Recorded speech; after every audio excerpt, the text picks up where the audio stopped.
แล้วเอาขึ้นอีกเลย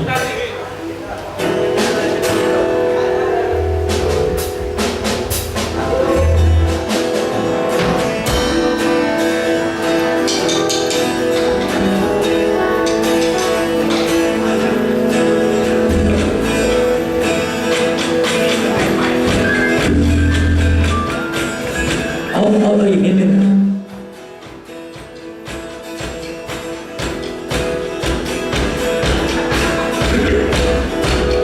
เราขอทั้งวงหน่อยนะท่านโซโล่เพลง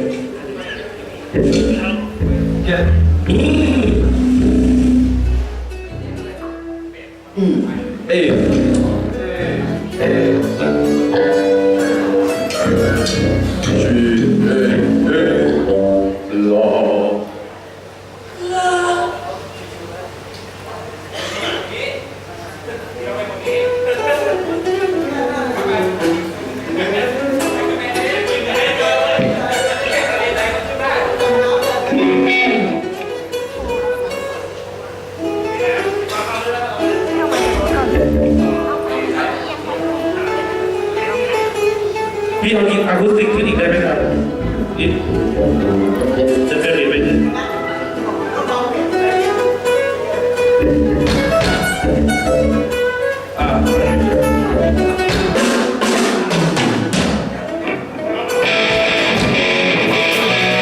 ครับนั่นเลยเอาประมาณนี้ก็เอาเบสลงที่ไซฟิลเลย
พี่เอาไม้ขึ้นตรงนี้อีกได้ไหมครับเอาไม้ขึ้นที่ฟอนต์เนี่ย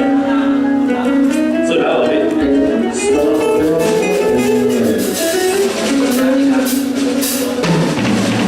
สุด ชื่อสวัสดีครับ สวัสดีครับ นะสวัสดีครับ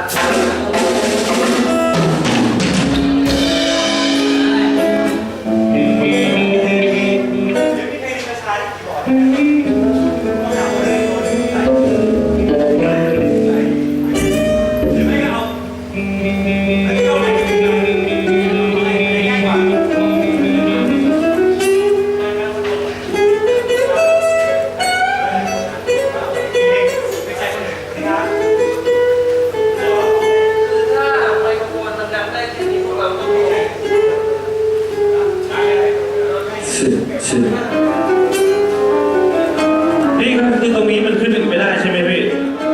คือมันฟังไม่รู้เรื่องเลยพี่มันมาอะไรก็ไม่รู้ฮะ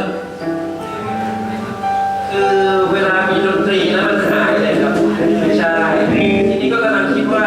ถ้ามันได้เท่านี้จริงก็จะต้องลดดนตรีทุกอย่างลงแต่ทีนี้มันน่าจะดังได้ตรงนี้ชื่อแต่ตัวนี้ชัดพี่ไม่ตัวนี้ชัดเมื่อกี้เนี่ยที่พี่ตีพูดเมื่อกี้ตัวนี้ชัดกว่าไหมน้องอันนี้ไม่จอดเอาไฟฟิลได้ไหมครับตัวนี้ทั้ง2ตัวเลยพี่ชื่อเ